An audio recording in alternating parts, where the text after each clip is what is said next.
वालेकुम friends, welcome to पाक job alerts. कैसे हैं आप सब? उम्मीद करती हूँ खैरियत से होंगे। लाहौर हाई कोर्ट में न्यू जॉब अनाउंस हुई है। मैं आप सबके लिए इससे रिलेटेड इंफॉर्मेशन लेकर आई हूँ। ये जॉब कौन सी है, क्वालिफ़िकेशन क्या है, एज लिमिट क्या है, इसकी रिस्पॉन्सिबिलिटीज़ क्या हैं, इसका सिलेबस क्या होगा, ये तमाम डिटेल्स जानने के लिए इस वीडियो को शुरू से लेकर आखिर तक लाजमी देखें। तो चलते हैं लैपटॉप की स्क्रीन की तरफ। सबसे पहले आपने गूगल पे जाना है। गूगल पे जाने के बाद आपने यहाँ पे लाहौर हाई कोर्ट सर्च करना है। लाहौर हाई कोर्ट को सर्च करने के बाद आपने इसकी वेबसाइट पे क्लिक करना है। वेबसाइट पे क्लिक करने के बाद स्क्रॉल कर नीचे आए। एंड पे यहाँ पे आपको कॉर्नर में जॉब्स का ऑप्शन नज़र आ रहा है, आपने इस ऑप्शन पे क्लिक करना है। क्लिक करने के बाद यहाँ पे देखें जो आज न्यू जॉब अनाउंस हुई हैं वो पर्सनल असिस्टेंट की जॉब है।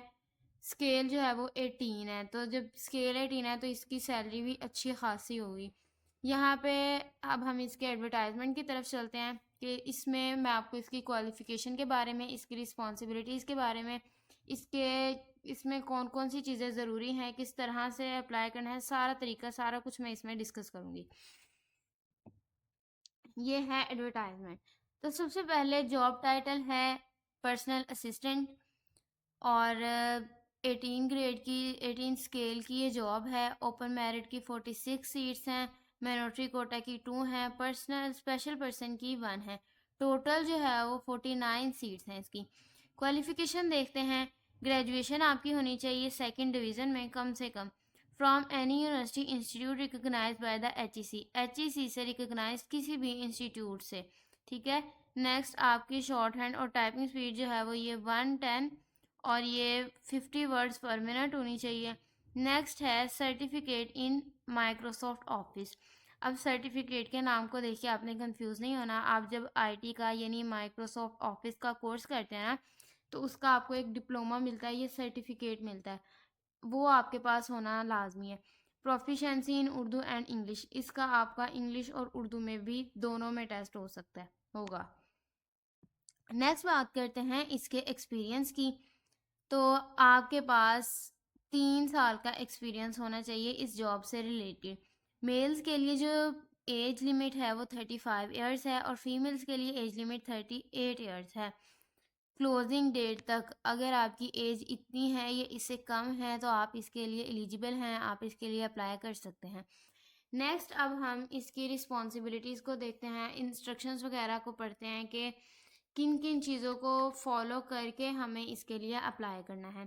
तो नंबर 1 पे है application are required to submit online application only. आपने एप्लीकेशन को ऑनलाइन सबमिट करवाना है। The online job portal with syllabus and job description is available at LHC official website. ये वेबसाइट का लिंक है। इस वेबसाइट पे इस जॉब की डिस्क्रिप्शन और जो इसका सिलेबस है वो लाहौर हाई कोर्ट की ऑफिशियल वेबसाइट पे, यानी इस जो लिंक है इस पे जब आप क्लिक करेंगे तो इसकी ऑफिशियल वेबसाइट ओपन होगी, उस पे इसका सिलेबस वगैरह डिस्क्रिप्शन सारा कुछ मौजूद है, ठीक है। नेक्स्ट है no need to submit hard copy of online application form. आपको इसके लिए किसी भी डॉक्यूमेंट की कॉपी करवा के उसको सबमिट करवाने की कोई ज़रूरत नहीं है, इसको सिर्फ ऑनलाइन सबमिट करवाना है।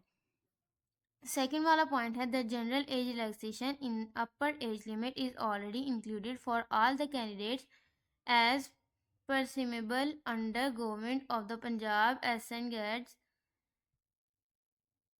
Department regulation weighing notification.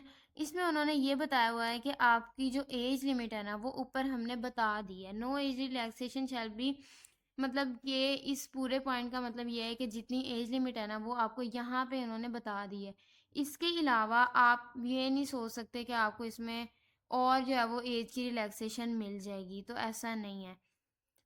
इसके बाद है थर्ड वाला पॉइंट है the applicants are advise to read the instruction carefully mentioned in the online application form before the filling it online. उन्होंने ये कहा है कि जब आपने अप्लाई करना है तो अप्लाई करने से पहले आपने इन तमाम इंस्ट्रक्शंस को गौर करके ध्यान से केयरफुली जो है वो रीड कर लेना है। फोर्थ वाला पॉइंट है the online application form must be completely field. कि आपका जो ऑनलाइन फॉर्म है आपने उसको कम्प्लीटली फिल करना है with utmost care and the furnish the correct details. आपने इसमें बिल्कुल करेक्ट डिटेल्स देनी है, कोई भी किसी किस्म की झूठी डिटेल्स नहीं होनी चाहिए। No application shall be entertain to edit any content और information in online application after the submission.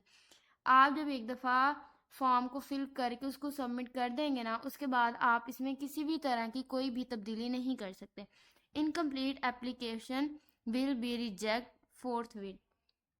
जो आपकी अगर आपका फॉर्म आप उसको एक ही बार में पूरे तरीके से फिल करके सबमिट नहीं करवाते, वो आधा अधूरा उसको छोड़ देते हैं, तो आपकी एप्लीकेशन को रिजेक्ट कर दिया जाएगा। यहाँ पे 5 वाला पॉइंट है, the Lahore high court is equal opportunity provided however in order to avoid frustration candidate can are advised in their own interest to make sure they fulfill all the requirements of the selection criteria।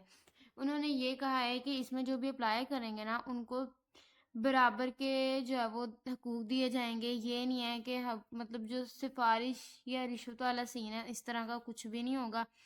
और selection criteria जो बताया जाएगा ना उसी से related जो है वो सीट जो अवेलेबल हैं उससे रिलेटेड आपकी जॉब होगी। 6 वाला पॉइंट है, online application form shall not be entertain after 4 अप्रैल। 4 अप्रैल को 12 बजे तक आप लोग इसमें अप्लाई कर सकते हैं, इसके बाद आप इसमें अप्लाई नहीं कर सकते।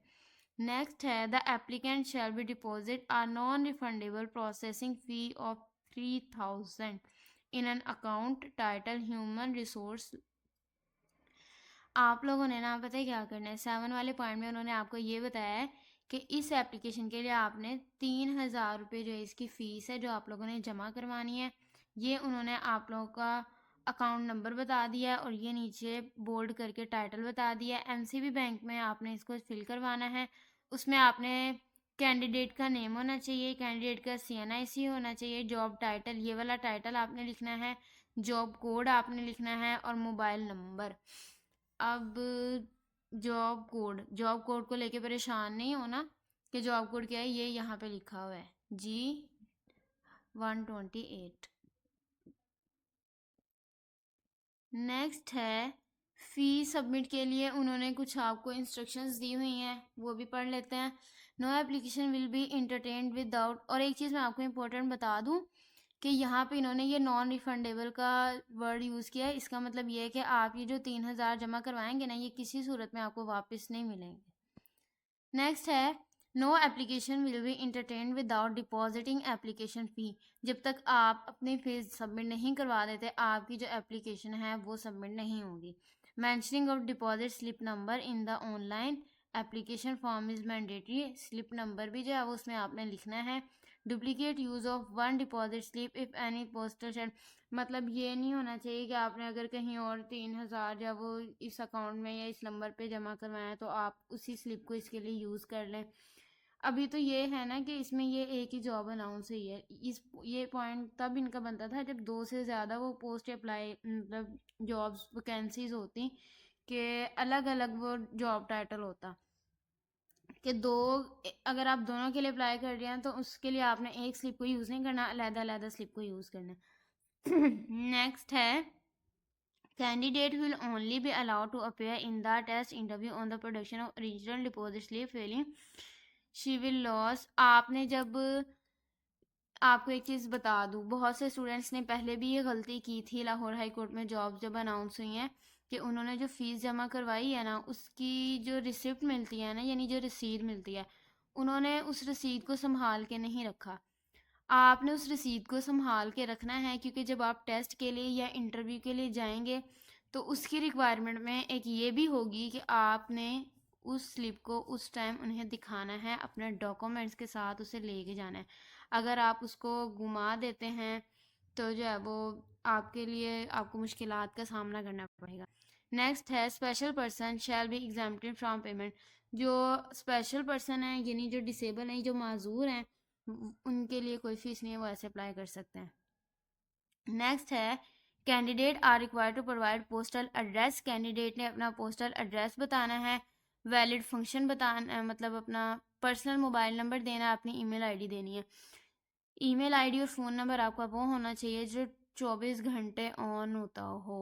ये ना हो कि आप ऐसा नंबर दे दें जो कभी कभी ऑन होता हो या आप उसको बहुत कम यूज़ करते हो, तो इससे आपको लेट इन्फॉर्मेशन मिलेगी।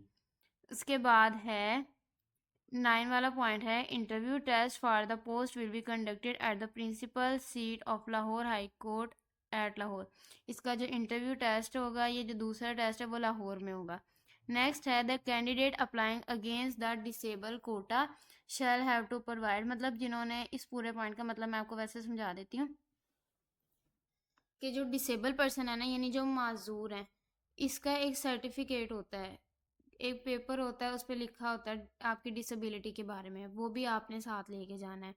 नेक्स्ट है, candidate are required to character certificate भी जो है वो इसके लिए आपका होना चाहिए डीपीओ ऑफिस से, यानी आपके ज़िले में ना कोई भी पुलिस स्टेशन है ना, वहाँ पे आपने जाके अपना सर्टिफिकेट ये बनवाना है। तो मैं आपको बता दूं कि ये चीज़ें, ये जो करेक्टर सर्टिफिकेट है, इसका लास्ट टाइम भी बहुत ज़्यादा बच्चों का मसला बना था। तो आप अभी अपने अप्लाई करने के साथ ही इसका अरेंज कर लें ताकि आपको बाद में किसी भी मुश्किल का सामना ना करना पड़े।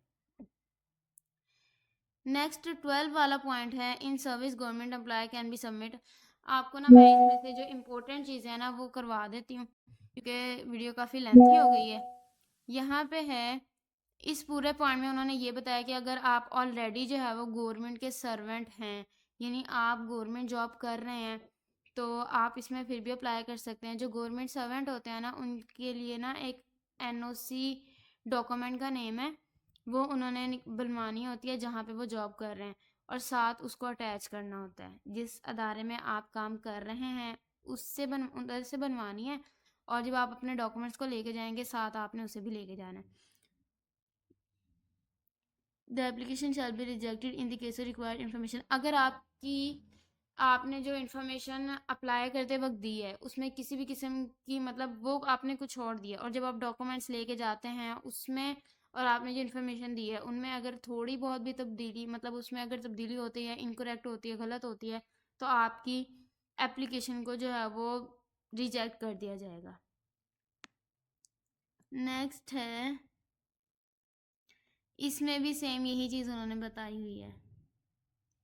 The Lahore High Court reserved the right to shortlist the candidate for the purpose of interview, keeping the view number of posts, withdrawal part of the advertisement, decrease the number of posts और reject। मतलब वो ये कह रहे हैं कि जो Lahore high court है ना, वो उस चीज़ की अथॉरिटी रखता है कि वो सीट्स को कम या ज़्यादा कर सकता है। ठीक है। और इसमें यह है कि इंटरव्यू के लिए शॉर्ट लिस्ट वगैरह होगी, और जिनका शॉर्ट लिस्ट में नाम होगा वही जो है वो उसके लिए एप्लीकेबल वगैरह होंगे। ये थी जो है वो इसकी सारी जॉब डिस्क्रिप्शन, उसके बारे में सारी डिटेल्स। ये भी जॉब के बारे में था कि कौन सी वैकेंसीज अनाउंस हुई है। नेक्स्ट अब हम बात करते हैं इसके सिलेबस की। तो यहाँ पे इसका सिलेबस है, पर्सनल असिस्टेंट का सिलेबस है जी। ये ग्रेजुएशन लेवल आपका होना चाहिए। रिटन टेस्ट के लिए ये सिलेबस होगा, सब्जेक्टिव होगी उसमें। सबसे पहले इंग्लिश का है, English composition, essay writing, precis writing, comprehension, drafting, letters, notes, other form of communication in English. और बी पार्ट में है idiom, synonym, antonym, sentence correction, fill in the blanks with use of preposition. Next है practical test. मतलब इसमें जो आपका written test का syllabus है ना, उसमें सिर्फ इंग्लिश का सिलेबस है, ना तो जियोग्राफी, ना तो पाक स्टडीज़, मैथ, उर्दू, इस्लामियात, इस तरह का जीके वगैरह का कोई नहीं होगा। टोटली जो है वो इंग्लिश पे होगा, इंग्लिश का सिलेबस है सारा।